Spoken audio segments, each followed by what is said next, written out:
Hi there, welcome to Nonsense Whisky. My name's VinPF, and on today's episode, this special weekend episode, I'm going to be covering another dram from Cheaper By The Dram. Now, if you haven't already caught on to who these guys are, they're a bottling company, but they are siphoning off small sample size, which I'll show you in a moment, of rare and otherwise exclusive bottlings that are kind of hard to get hold of or expensive to get hold of, and therefore making it a little bit more affordable for you to try these things.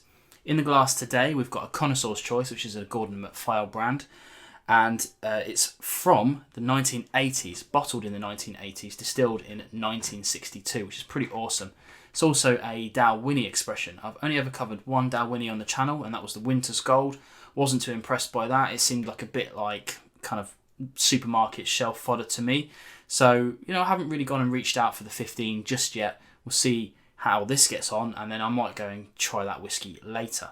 But let's get into the box, and you can see what you actually get from Cheaper By The Dram when you purchase a dram, and let's have a little look. So, as always, you get a little card like this, and this is where your information comes from. It's all very broken down and kind of simplistic. So this is a Dalwhinnie Highland Gordon MacPhail 20-year-old, 1962, 1982, 40%, and interestingly, a 75 centilitre rather than a 70. Connoisseur's Choice. And then you get a wee little, it's 3 CLs rather than a 2.5, which is good, it's good. Now, this will cost you £35 for this sample size on their site at the moment, but if you think about what you would have to pay for a bottle of this is £750 on the kind of secondary market at the moment. If you saw this in a bar, it's going to be around that sort of price anyway, probably even a little bit more. This is including postage and packaging and all that sort of stuff. So let's get into the actual whiskey and see what we've got on the nose. Now, it's very light, but it's really big on vanilla, loads of apples and pears, a little bit malty on the back end, but not a lot. It's really, really hidden in the back there. This is an interesting thing to cover a Dalwhinnie from this time. So as I said earlier, distilled in 1962. Now, Dalwhinnie went from malting their own barley to getting a kind of malt in from somewhere else in 1968. It's been that way ever since. So what we're getting here is not only from a period of time in the 80s where single malt wasn't really prevalent yet, and the kind of Connoisseur's Choice brand was trying to showcase that it's not all just about blends. You couldn't believe it, could you? In today's market, it tends to be the other way around. People tend to turn their nose about blends, which is also incorrect. There are bad blends, there are great blends, there are bad single malts, there are great single malts. What I'm trying to say is don't stick yourself to one genre. Just keep trying stuff, because there's stuff out there for everybody, I promise you. Anyway, going back. So we're trying stuff from a bygone era, but this is what people in the 80s thought that would help everyone decide that single malts were a good thing to try. So interesting to get into something like this. Let's try on the palate.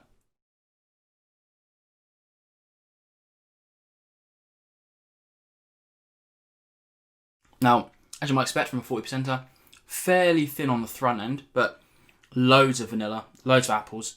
This time around we've got some added citrus there. It's almost like a little bit orangey.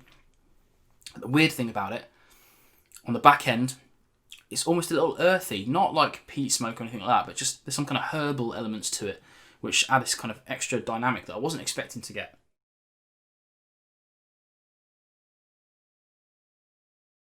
Now, the other thing about this, once you've got all that from the palate, once you swallow it, you're getting this kind of finish that's really spicy, peppery spicy. It's also a little waxy and a little drying on the back end, which is really strange, but it's really tasty.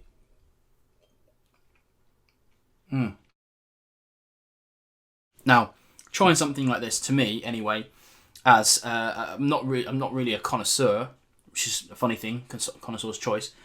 I'm trying a lot of whiskey these days that I never thought I would get to try, and this is one of those whiskies. Now, this was distilled, matured, and bottled before I was even born, which is absolutely astounding. Love that. The sad thing is, this has been sat in a bottle for well over 30 years, which is, I think, really quite sad. I mean, I'm really glad that we got to try it now, but that's the thing about Cheaper By The Dram that's pretty awesome. They've taken these bottles that have been sat on the shelf or in people's homes or on secondary markets and auctions and whatnot, And they thought, no, end the cycle. They've paid their money for it, and now they're passing it on to us in smaller form. Again, don't get me wrong. You know, you could be one of these people that thinks £35, you could easily get a full bottle of whiskey for that. Yes, you could. But you're not going to be getting a whiskey from 1982 that's 20 years old already for that sort of price. It's just not going to happen. And then these things are only going to get more expensive as they go on. So personally, as you guys know now, I've covered about 3 or 4 of these things now, and I am really happy with what Cheaper by the Dram are doing. You know, being able to try these things is absolutely astounding. And this thing, although I wish it was a little bit higher in percentage, but it's still a really tasty dram. Hi there, welcome to No Nonsense Whisky, and welcome to this. Oh, hang on, I didn't say my name. I'm going to be covering another dram from Cheaper. I'm going to be covering another dram from Cheaper. I can't say it.